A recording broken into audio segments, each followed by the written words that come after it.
په 400 ضلع کې د ځايي حکومتونو استازو اعلان کړی دی وایي کو چېرې په 2 ورځې کې د وړو سرکاري کوټه بلدیاتي نمایندګانو ته ورنه کړې شوه نو دوی به د هغې ټولو زنانو او نارینو سره احتجاجونه پیل کړي کوم چې د دوی کورونو ته ورځي او زموږ نه د وړو غوښتنه کوي. دا خبرې نن په مرزو کې بلدیاتي نمایندګانو په یو خبري کانفرنس کې کړې دي. په دې مهال پخواني د تحصیل مرستیال چیرمن ډاکټر الطاف خان، د ځوانانو ممبر قاری محمد زبیر جان او د شینکې ویلج کونسل چیرمن مولانا مفتی محمد اخیار صدیقی موجودو. مولانا مفتی محمد اخیار ویل چې د جمعې دروازې پورې ستونزه حل نه کړې شوه نو بیا به دغه پریکړه په سړکونو باندې کولی کیږي. زما په خپل باندې کوړه خبر روزانه سار او مازیګر خوشه ان 120 زنانه نارینه درازي. اوس خو مونږه مینت جاری کو دفتر ته ورزو ارزه ته ځان رسو مینت جاری کو زموږه مسله حل کې زموږ عوام ته زموږ حق راکې او کو چردا سي نوی نو بیا به مونږ بل لار اختیار کو بیا په روډ باندې مونږ سره فیصله کوي په روډ باندې بیا مونږ لیسنس هم راکې په روډ باندې بیا مونږ چې کوم دینو ډیلر هم راکې په روډ باندې بیا مونږ له پوینټ هم راکې او تر هغه پورې بناسو تر سو پورې چې بس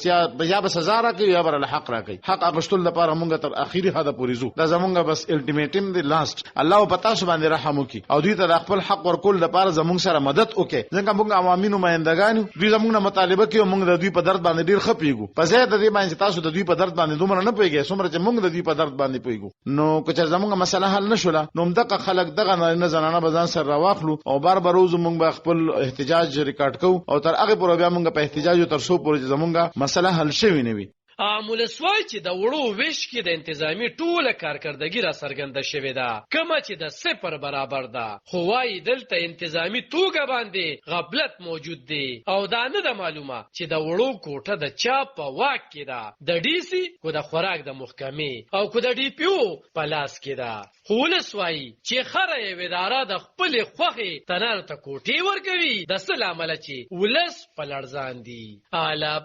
خان شیرپو دلبر نیوز 400